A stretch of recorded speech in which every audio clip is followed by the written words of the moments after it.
ఇప్పుడు మీరు 40 ఇయర్స్ అయింది కదా సార్ న్యూరాలజీలో, అంటే ఇంక్లూడింగ్ ట్రైనింగ్ పీరియడ్ 40. అప్పట్లో మరి సిటీ ఎంఆర్ఐ అవి స్టార్ట్ అయ్యాయా?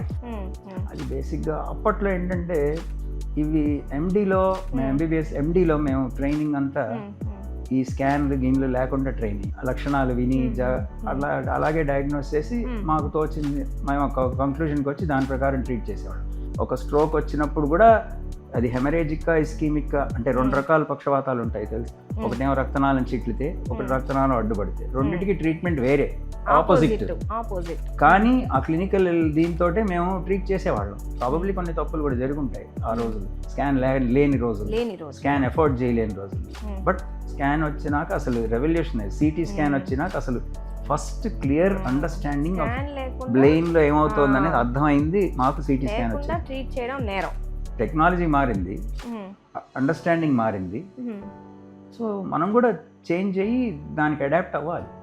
నేను పాత చింతకాయ పచ్చడిలాగా నేను లేదు ఇది అక్కర్లేదు అని అంటే కుదరదు. You have to change and then because there is so much, ఎంత ఇన్ఫర్మేషన్ ఉంది స్కాన్లో.